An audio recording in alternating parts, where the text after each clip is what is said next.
back.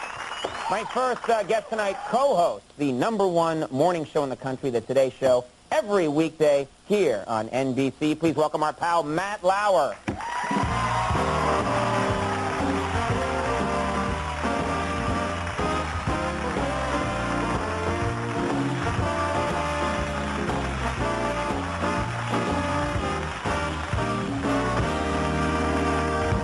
Really nice to see you. The vomit toilet, huh? That thing is real. I swear, some people think maybe I'm calling that a vomit toilet, but it's not. That's a true thing. They have those in Germany, and that's explicitly what it's for. You're supposed to go down, vomit into that thing so that you can continue drinking in a peaceful manner. And you're the guy who brought it to America. We thank you for that. Yeah, I want to see that. I want to see that here. Another cultural innovation from the Conan O'Brien show. I want to see that in the basement of every Chuck E. Cheese across America. And I'll bring it. Thanks so much for coming. You know, it's funny because it makes me sound like an old man, but when the first season that we were on the air and you came on, of course, you were doing well. You were over here across the hall. Doing live at 5, and so much has happened to you in that time. You're doing the Today Show now. You're a big star. And I was wondering if there's one thing that bothers you, which is there's all this press now about Matt Lauer. He's the sexiest guy on TV, or he's the sexiest guy in the morning. Yeah, but wait. And so what they do is they say this, and then they put a picture in a magazine, which just came. I don't know if you have the picture, but the picture makes you look like you're an ad for a chiropractor. You know, they put this picture in where I'm doing this, which you're not even sure you ever did that, except that maybe at one point they said the photo shoot, okay, hold on a second, you went, oh, good, thanks, because my neck, and boom, they take the picture, so then you're in the picture like this, and everybody thinks you're trying to be sexy. Plus, the problem is But why were you holding a pink princess phone? Now, that's another story. That I can't help. Okay. But the problem is you walk down the street, and I've got all my friends now, giving me a lot of grief about the sexy thing. I go to restaurants with friends, and if they check in at the maitre d', say the reservation, what's the name under, and most of my friends will go, I think it's under sexy. You know, and that takes a while to live down. So, and you don't like it because you're a serious guy who's doing his job. That's not true. I reject the whole sexy mantle. I won't have it. Is that how you have avoided it? Yes, I get offers here and there. We want to put you on the cover of a magazine and call, and I say what no. What magazines put have someone offered you else the cover on. In the sexy light? Highlights. Highlights? That is sexy. I assure you, other offers are going to roll in, and I will now that you've talked about it. Now that I've talked about it, and I will say no. Exactly. But it bothers you, or you're getting used to it? It's ridiculous. If you go to People magazine and say, please don't do that again, you're an idiot. But it's just, when people hold up the magazine, what do you say? There's no good answer. Right. You know, when they say, hey, is this you? Has it affected the way you behave on the air at all? Oh, I'm much sexier on the air now. Yeah, much cockier and sexier. Because I watched you before, but now I watch you on the show, and you're like, why, hello. I'm Matt Lauer. Thanks for waking up with me. You've done this many times on the show. No, I do my eyebrows with my tongue. That's the Gene Simmons of late night, yeah. Of course, no secret, you're turning 40 soon. Thank you very much. I appreciate that. Well, no, that's... Why do you hurt me this way? The sexy and now the 40? What did I do to you? Yeah, I hurt you by calling you the sexy guy. No, the 40 thing is a problem. I gave Katie so much grief when she turned 40 about 11 months ago or 10 months ago. So I am in for some serious crap. What kind of things were you doing to aggravate her? We would do segments on, Lincoln or something, and I'd say, Lincoln, the Lincoln presidency, Katie. What was it like back at the Lincoln presidency? And the problem is she's only 11 months older than me, so it just drives her nuts when I say the older woman, which I think it would probably drive a lot of people now. A lot of women don't like that. They don't like bringing up the age, whereas men love to age.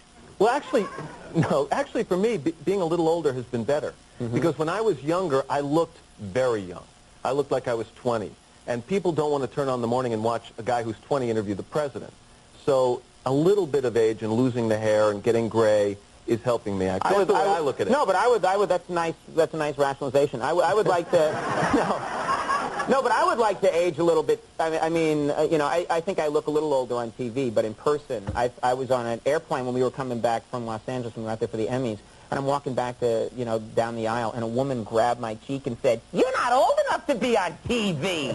I'm like, pulled at my cheek. And I hit her, which is what I haven't. You have gotten a little older looking in the, how many years now? We're in our 5th season. Fifth year. The first year it looks like a child wandered under the set. But you're also dressing a little bit more conservatively. The short pants and the beanie was a bad idea. Not good with a little propeller on top, no. Welcome to the show, everybody. Hope you have a good time. Speaking of costumes, I got to ask you, what was the deal with that Halloween show? It was a mistake. We had Halloween. Well, let me tell you first of all. Okay. Every year we have the Halloween show, and Al and I do a team costume type thing. The first year we were Ralph and Ed, Norton and Cramden.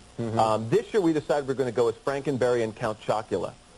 But believe it or not, somebody with some kind of title or rights to Frankenstein and Count Dracula freaked out and wouldn't let us do it. So we couldn't do that. Then we were going to go as Hercules and Xena, and we had like a pissing fight over which one would be Xena. And Al you both wanted to be Xena? I wanted to be Xena, and Al refused to be Xena, and so we didn't do that. So we settled on Fred and Barney. Now the problem is, I'm figuring I'm going to be Fred. Sure. Because Fred, if you remember the cartoon, Fred was taller than Barney. Right. And I'm taller than Al. So Al Roker is a smaller guy than you. He's shorter than I am. So the people at Universal Studios sent these incredible Fred and Barney costumes up. We put them in my office because we had 3 minutes to change at 8:30 on the show, live on the air. So we put them in the office and said, Al, run. You go get dressed. I'll be right up.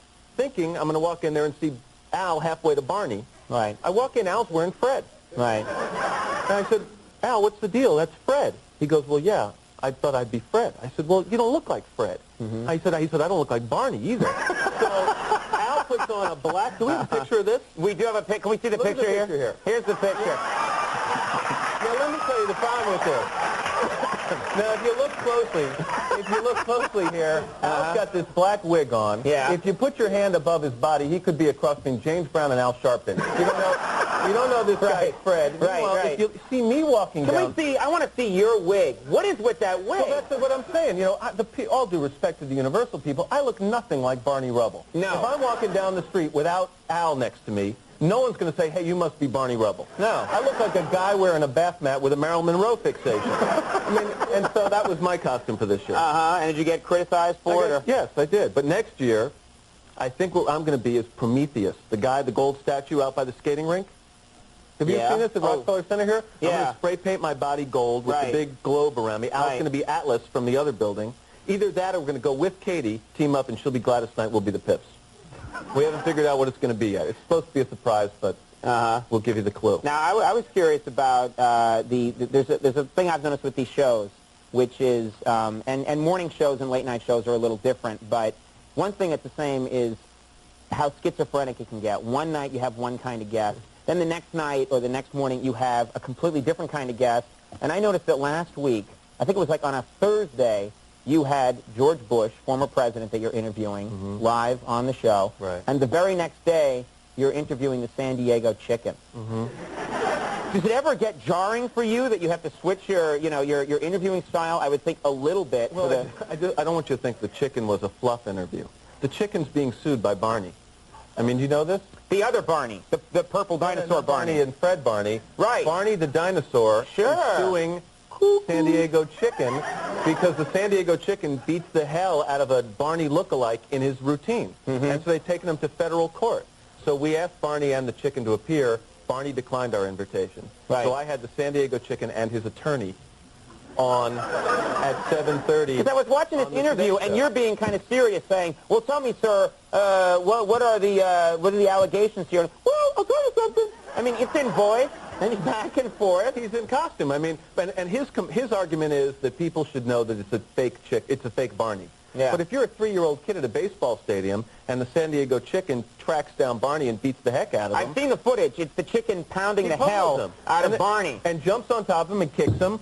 And Barney's It's terrific. It's the best entertainment I think I've ever seen. Barney's suing. Yeah, I know. Well, as if I need to mention it, the Today Show, of course, is on every weekday from 7 to 9 a.m. on NBC. We're very happy for all your success, and we hope you come back sometime. Yes, I'm happy for you. Yeah, Matt Lauer, everybody. Thank you. Now, ladies and gentlemen, Lisa Rinna is coming right up. But first, you don't get to have fun like this. But first, tonight's show is brought to you in part by the clear, refreshing taste of 7-Up. That's right, 7-Up. It's the up thing. Isn't that right, oldie? Wrong. But what do I know? I'm very, very old.